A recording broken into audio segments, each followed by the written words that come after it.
Mia Khalifa, a controversial internet personality well known for passionately speaking out against her time in the adult film industry. After recording less than a dozen videos, including a particularly controversial scene that left Mia receiving death threats, she shifted away from the adult film industry. Despite this withdrawal from the industry and Mia's denouncement of this content, these videos have remained in circulation on various adult websites, garnering billions of views, to which Mia sees no royalties. Regardless of the lack of proper financial compensation, Mia has been vocal about her distaste toward her stint in the industry, all while successfully growing her own audience on the internet, amassing over 30 million followers across multiple social media platforms.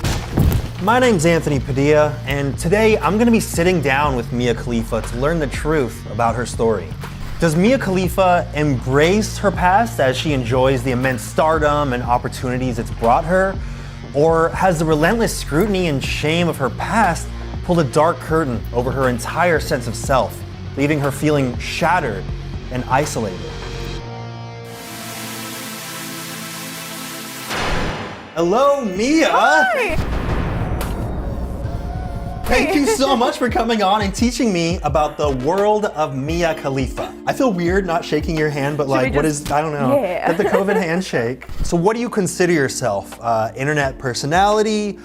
World-renowned controversial human? I consider myself trying. Trying? I'm just trying to just keep myself afloat and do things that I like. Why is there so much controversy surrounding you? I feel like sometimes I inadvertently place myself in the middle of controversy. Like sometimes I really forget that, oh wow, there's people who like see my tweets other than my friends, and people who see my posts other than my friends, and then I end up being in a social media storm. Everyone starts with no audience for the most part, so you're learning as you go and you're like, oh wait, I can't treat my platform the same as I did when I first started. Which is a little weird for me to reconcile with, because I feel like authenticity comes from not really giving a fuck and saying whatever you want. Right, and that's why people liked you in the first place. Exactly, so now that I kind of like try and hold back and be a little bit more politically correct and diplomatic, I feel like I'm losing myself a little bit, so sometimes I just gotta throw a monkey wrench into everything normal and... Quick, say something controversial. Oh my God, wow, I could have, oh my God, she shot her pants. Your 25 lawyers in the back are not happy right now. Oh my God. How old were you when you first got into the adult film industry, and is there any reason in particular why you chose to partake? So I was 21 years old, and the reason was wrong place, wrong time at many points in my life, wrong mentality at many points in my life, low self-esteem, Right. very low self-worth. So you first got into the industry because it was like a way to boost your self-esteem? I started to get positive male attention, which was validating for a very short period of time. Right. And then I kind of started to chase that validation because I felt like that was the only way for me to get positive attention from men, because I was so overweight growing up. You weren't expecting anyone to see it? Absolutely not. I mean, like, how many videos are there out there of people doing sexually explicit things? Like billions? Literally billions. And you're like, mine's gonna be like drowned out, for sure. First of all, mine are trash and there's only 11, please move on. At the time, how did you think your life might be affected by recording those scenes? I didn't. I was young. Like, what 21-year-old is thinking before they do anything that's a very rash decision? Right, yeah. I didn't even know there was a Yeah. such thing as a future when I was 21. Exactly. All about now, baby. You're narcissistic, you're naive, everything revolves around you, you know the answers to everything, and That's all still things will true work for me, out. but yeah, I get it. Women mature a little faster than men, I feel like. So you didn't think the general perception of you would change at all? I didn't think there would be a general perception. I didn't think enough people would see it. I thought it could be, you know, little secret that I do for a short while, and, you know, then it just gets swept under the rug. Some people, leave mean tweets about people in secret. Some people just join the adult film industry in secret. Like, we don't think any of these things are gonna amount to anything. Yeah, and it's not so much like I was thinking I'm joining the adult industry. It was more Right. like, oh, I'm doing this crazy thing, and, you know, I'm getting away with it, and it's kind of fun temporarily, and I'm not really thinking about long-term mental, physical life effects. It must have been exciting for a moment because you're like, this is my own secret, it's my own world. Yeah, I mean, it's like an adrenaline rush at 100, and then you come crashing down, and then you go chasing for it again, which is why, you know, I went back, because the validation would immediately dissipate, and I would Right. be just drowning in shame and embarrassment and confusion about why I was feeling that way. And I went back because I got the validation back. How do you think your experience in the industry might be different than people assume? I think people assume that I am just loving the success and loving everything that I've gotten because of it, and they don't really understand that. No, I really didn't want this after I quit. I went off the grid, I worked 2 normal jobs. I really tried to make normal life work again because I thought, okay, I got out early enough. I don't, I can still salvage what's left of my life. Right. And after a year of trying to do that, I realized it wasn't the case. Do you remember what the economics of those deals and contracts were actually like? Well, off the videos, I made $12,000. And $12,000. $12,000 according to my tax reports and according to my bank account at the time. The other $160,000 unaccounted for over the span of about 3 years is me being on salary for being a social media manager for Bang Bros. Do you feel you were appropriately compensated for the work that you did do, in particular on those scenes? I do not think so, but I am also not trying to get money back. Right. It was never about the money, Yeah. right? The reason I came out with the video in the first place, kind of explaining how much I made, is because the overwhelming majority of people truly believes that I make basically $1 for every time a video is viewed.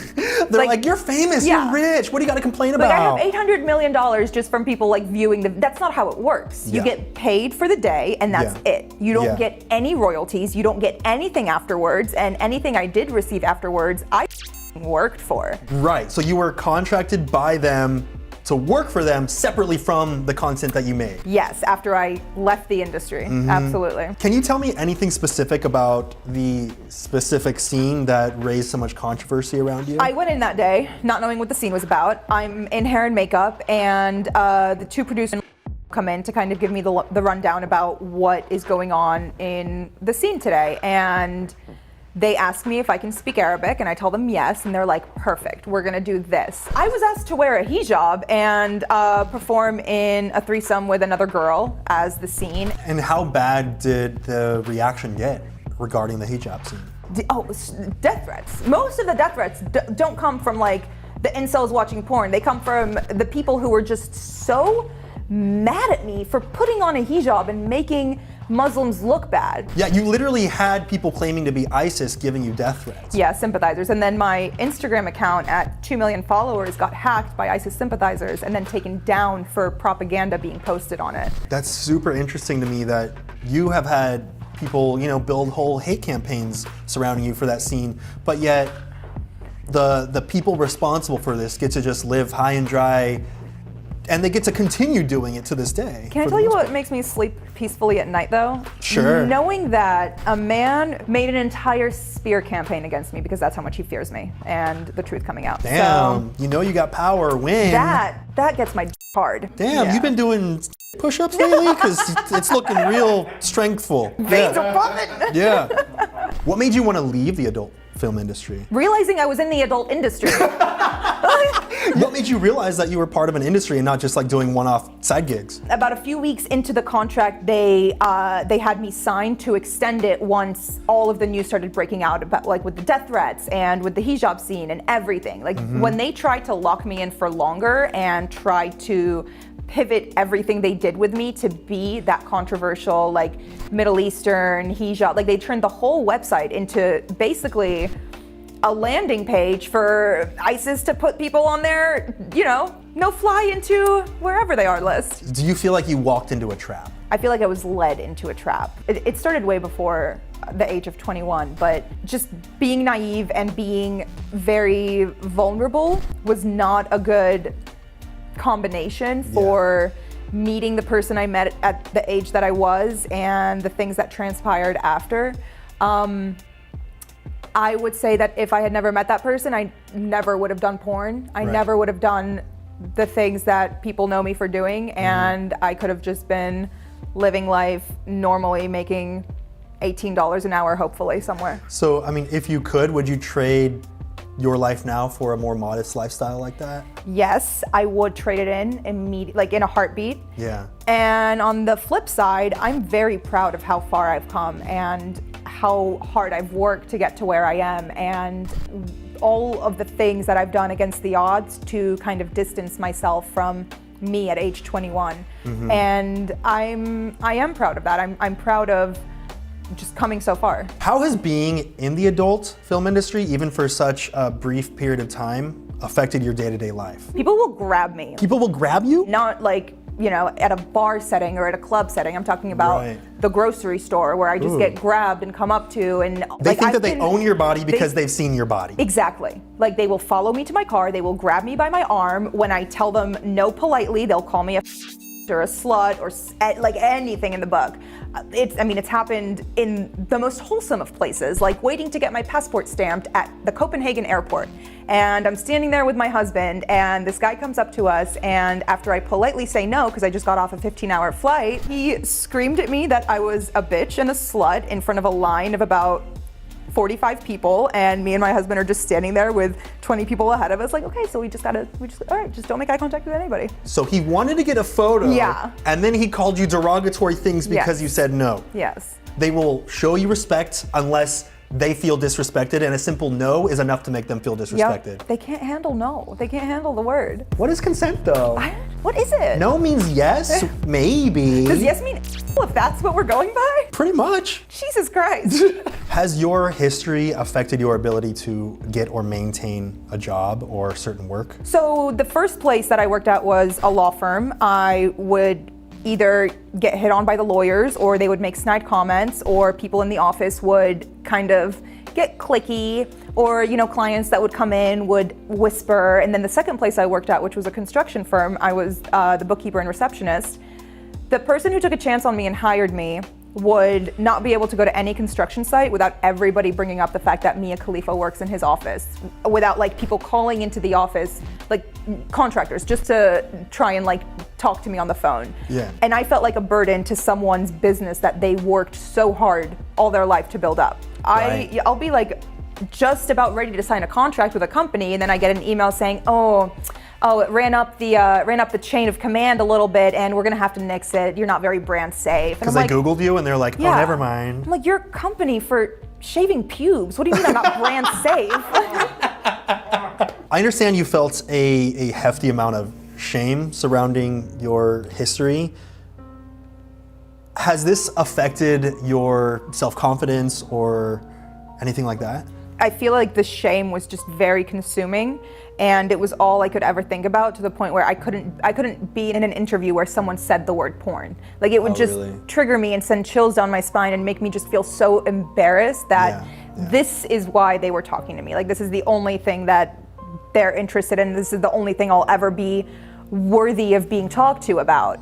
So it took a lot of therapy and a lot of self-reflection to really get down to the grit of what is causing my shame. What am I so ashamed of? Okay, I made a mistake. Everyone makes mistakes. I'm embarrassed that people can see me naked and can see me at the lowest point in my life. Okay, a lot of people have experienced that too, maybe not to this degree, but they've gotten past it. I finally just realized, like, all right, it's with me forever.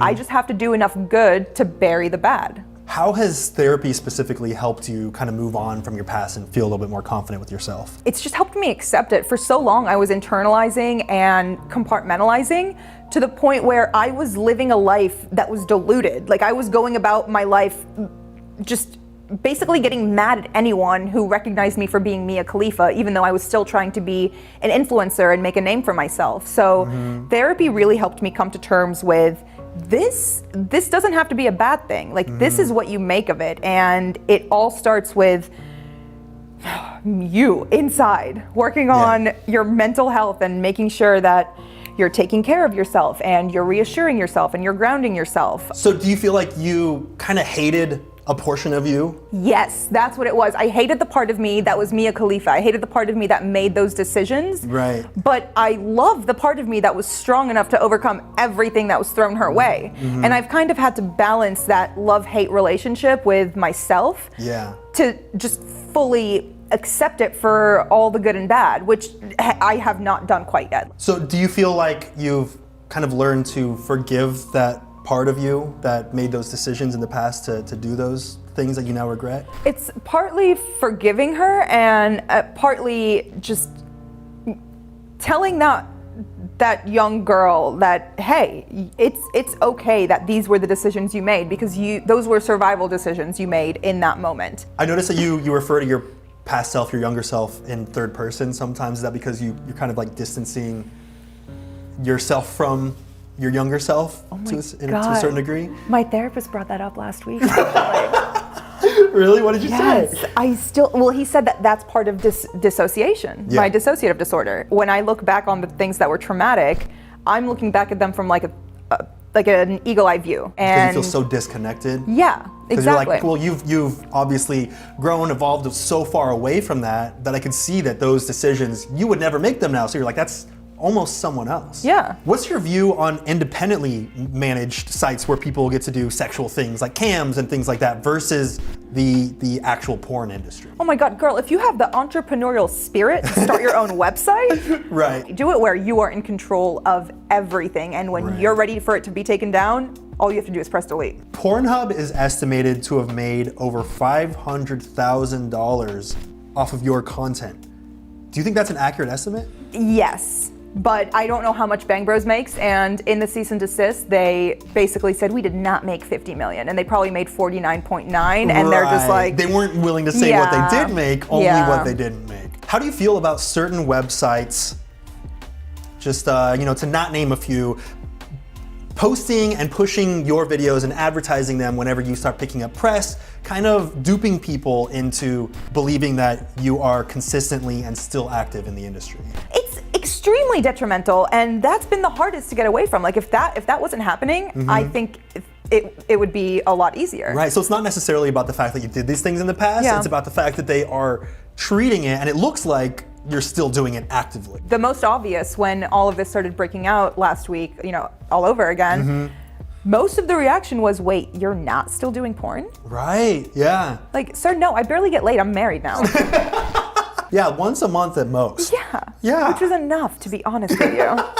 If there's anyone watching who is claiming, oh, she's victimizing herself, she knew what she was getting into, she signed a contract, she deserves everything coming her way, what would you say to them? This victim blaming thing is not it. This is not a good look for you. You are a grown-ass corporation going after a girl who is just trying to move on. Y'all look dumb. I can't wrap my head around the fact that some people are devoting their time, taking time out of their day to say you deserve what comes your way. For why? What are they getting out of it? If I'm not winning this fight, then they can still keep me in that little box of, little tiny shiny box with a bow that says on it. And that's where they feel safe with me being, because I'm not a threat in that box. And that power gets to go away if the general consensus is she doesn't want her body to be seen. We should respect that, even if she did sign something when she was 21 years old. Honestly, barely an adult. Yeah. And are our brains even fully formed? Not till 25. 25? So any decision you make now though, fully formed brain. Me trying to get out of my current lease, like. You're like, my brain's not fully formed, I'm a baby. You've said that statistically Muslim countries consume more porn than anyone else, so the men yelling at you are potentially the same men clicking on you. What do you think that says about the misogyny and hypocrisy surrounding the industry and just the taboo nature of it in general? I think that all of this ties back to shame. They are ashamed of themselves for watching it and being into it because it conflicts with their deep-seated love for their religion. So to make themselves feel better publicly, they need to put me down. They need to hate me. Otherwise, they're complicit in what I'm trying to do. Right, it forgives themselves. Yeah. How do you feel about the diss track named after you, literally called Mia Khalifa, that has gone so insanely viral thanks to the TikTok, which is purportedly the most viral TikTok in the entire Western world? I'm gonna be honest with you, because I'm a gangster and I don't really say this too often, but it kind of hurted me a little bit. Yeah. It just little bit. Your name is attached to something so incredibly popular that is specifically made and fabricated to take you down, or at least create some kind of smear campaign against you. It was the reason I was so adamant about never, ever, ever going on TikTok. I was terrified of it. I thought that everyone who ever used that song hated me and thought I was a slut, and I would just be completely shunned away from there if I ever like stepped foot onto that platform. I counted, the song literally says your name 38 times in it. Yeah, well, anytime someone puts my name in something, it's gonna get clicks. So congrats to them for figuring out how to clickbait. And that was specifically in response to A fake tweet that they created. They created the fake tweet? Yes, there is a whole video of them coming out and saying it was a fake tweet. Oh, they admitted it. Yeah, okay. but recently they posted an apology video about creating the whole song and about the slut shaming. And then 2 days later, after the smear campaign came out, they posted another video saying, we take back our previous apology and we will be coming out with a Mia Khalifa diss track part 2. Stay tuned. Click subscribe to be the first one to hear Hit or Miss Part 2. So they apologized for making up something about you and starting a smear campaign against you, kind of. And then they rescinded it because there was another smear campaign about you, and they decided that they actually are okay with the things they made up about you in the past? Well, see, they're very young, so their front brain hasn't fully formed yet. So you posted this tweet that says, got death threats? Check. Lost my family? Check. Lost my mental health? Check. I worry about my future kids? Check.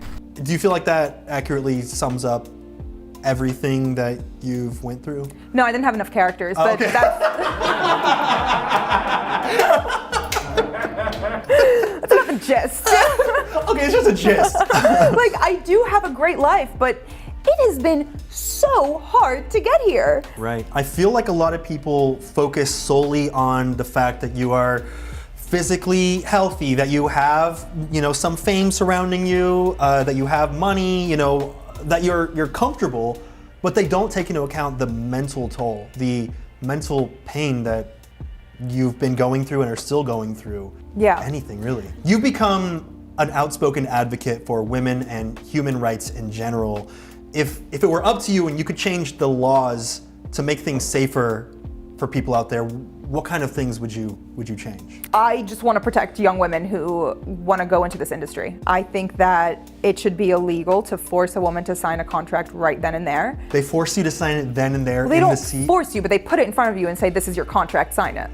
Like, they're not holding a gun to my head, but it's intimidation in the sense that I'm 21 and there's 4 men around me. All saying, you can trust us. Yeah, like, we want to protect you. Like, this is gonna be amazing for you. Like, we're gonna do so many incredible things. And I'm terrified, and I've just lost my family, and I'm just now trying to leave a toxic marriage that I was in, and the world hates me, and all of these things going on. A lot of people out there with power know how to make people feel like they should do something immediately. If a billion-dollar corporation wants a woman to sign away her body's rights, they should be forced to hire a third-party attorney to review her contract for her. I feel like contracts should require at least some time to, mull it over a little bit and think about and read in detail what you're really getting yourself into. I think it should be illegal to show someone a contract for the first time and have them sign it right then and there, unless they make that choice very apparent. I was still very much in that validation-seeking mindset where I didn't know if I said, I want to have an attorney look at this, or I want to think about this, or I don't like this part of the contract. I thought that they would just say, all right, kick rocks, leave. I feel like now you know, and at least you can now send a message to people. Read a contract, give yourself some time, hire the right people, really think about it. It's not a good position to be in. No, especially when you're young. You feel really helpless. Yeah, absolutely. And there's nothing to be done about it because it's right there on paper. You signed it. Like, there's no refuting it. If there's anyone watching this right now who is young and thinking about getting into the industry themselves, is there anything that you'd want to say to them? Own your content. Own all of your content. Do not work with any of these production companies that promise you the world and offer you nothing. Like, these girls are making bank on OnlyFans, and it's 3 buttons away to take everything down if they so choose to in the future. It sounds like this discussion is way beyond just the industry in general. It's specifically about contracts. It really is. That's what it comes down to. I'm not against the porn industry. I am against these predatory contracts. It was about the aftermath because you were, Yeah. in a sense, taken advantage of due to predatory contracts and feeling forced to sign immediately on the spot. It's not all production companies that are this way. That's Right. there's a lot of female-owned porn production companies that have a limit on how long they've licensed your content and Right. how long it can stay up and be promoted. Whereas a lot of other companies, not so much. If you put profits above Human rights. human rights, I think that says a lot. I think Yeah. that really says a lot. Yeah. It says a lot about the disrespect that you have for that person or that type of person. Yeah, exactly. That you said it perfectly. I can't add anything better to that. Has your fame affected any of your relationships? Every relationship. Yeah. My first relationship after porn was dismantled for a multitude of reasons, but the main one being he kept me a secret from an entire part of his life because he was ashamed.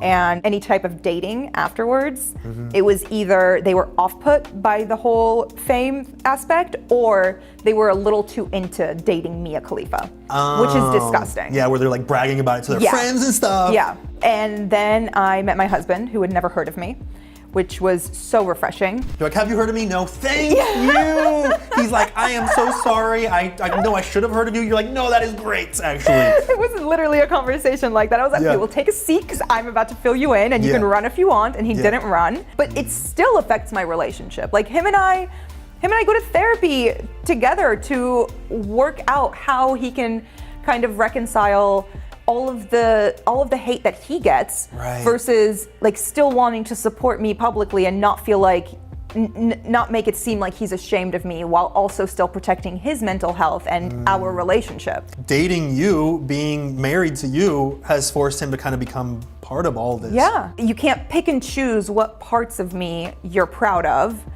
It's either unconditional or I'm out the door. And I've been working towards that and really trying to understand what support means for both of us and how to kind of minimize those outside voices that are the public just trying to bring us down. And you know he really likes you when he's willing to take a death threat for you. Oh yeah. That's true love. It is. You haven't experienced true love It until you've is. taken a death threat for someone. What is a negative interaction that stood out to you that you think most people would not imagine to like actually happen to someone? I was at a business meeting in London, and I was there with a company that I had just signed with. It was the two men who were the heads of the company and my manager at the time, and we were just sitting down kind of celebrating having just done a great press tour for the project we were working on. And I get come up to by this guy and his girlfriend, and we were interrupted in the middle of talking and eating, and he said, "Hey, Mia Khalifa, can I get a picture with you?" And I looked up at him and I'm like, "No, we're eating." And I said it just like that. Like it was a rude way, but it was also very rude for him to come up while someone was actively in the middle of a conversation. And after I said that, his girlfriend, who was standing next to him, grabbed him by the arm and said, "I told you that wasn't her. There's not enough on her face. Let's go, babe." And I went into the bathroom and cried, and I didn't really know how to handle it, especially because it came from a woman, and especially because I was there for business, and it was something that had nothing to do with the adult industry, and I was just very dejected and embarrassed and felt like they would never want to work with me again. That must have been really hurtful. Yeah. Did they end up working with you still after that? Yeah, we're still on the contract. Okay. Good. Okay. They're like, that's it, I'm out. No, they were actually like very they were trying to comfort me after, and I was just trying to play it off like, oh no, like who cares? What a dumb bitch. I'm sure you've like grown thick-skinned to reading comments like that, but to have someone right there in your vulnerable state, Yeah. when you're like obviously having a moment, and for them to come out there and just blatantly disrespect you like that. Yeah, that was the only words I exchanged with them, and I will probably never forget that experience in my life. What is it about being who you are and who you've become that brings you the most joy? Being forced to learn more about myself and feeling a lot of times like it's never gonna work and it's worthless and I should just delete all social media and just give another shot at being a normal person and see if it works. But I'm very proud of my struggle. The things you've gone through and the ways that you've grown, I feel like you've been able to help a lot of people out there on the internet just trying to live their life. You know, you've been able to prevent them from making similar mistakes. I really hope so. Yeah. Otherwise, it's not worth it. Like, my mistakes are only worth it if other people can learn from them, because it's over for me, but I gotta try and do good with what I know. I actually have a parting gift for you, a Best Interviewer shirt, which you could get at padildoshop.com, but for you, Mia, this is free, and I will socially distance. Throw this to you. Don't let it get near your face, because this is infected. Okay. Okay? Okay. Yeah. Yeah. Yeah, disinfect that, spray the Lysol all up in that. This is why I do this, for free t-shirt. Damn, look at that! Best interview shirt. I'm gonna wear this to my next interview. Yeah! They're gonna be so mad. Best Interviewer shirt, you're like, I'm interviewing you. All right, you got 5 seconds to shout out or promote anything you want directly to camera. Go! Follow more Black creators on all social platforms. You got 5 seconds to place all of your burden from your past onto some other random person. Go! You look like you could handle it. He's been through some I mean, like, he's seen some This is my Horcrux now. Yeah. I'm putting all of my burdens in Just here. put it there. He could deal with it. If you subscribe to his channel, I will not follow you, but you should subscribe to his channel. Damn, who could want? I mean, like, that's a great deal. I will look at your account, but not hit follow. The self-control in that woman. Thank you so much, Mia. I feel like I understand the world of Mia Khalifa just a little bit more. And I would shake your hand, but, you know, we're doing this so distant right now. I feel so distant and far away from you. Thank you for the free therapy. You're welcome. After spending the day with Mia Khalifa, I've come to understand just how much a brief moment can define our entire existence, especially in the modern age. Shouldn't we be able to evolve and shift away from our decisions we made when we were barely adults, especially if our entire well-being is being jeopardized because of it? See you later, bye guys. Press a like. If you don't get free bagels for being in the adult film industry, like, why do it? Yo, they didn't even have craft services. That's bullshit. No, they had enemas. I'm just kidding. I mean, you know, you get a free enema here and there, and it does pay for itself I saw them eventually. on set here, so I guess that's like a normal thing in entertainment. We got them in the back if you want. I had 3 right beforehand just to make sure. To keep your girlish figure. Yeah.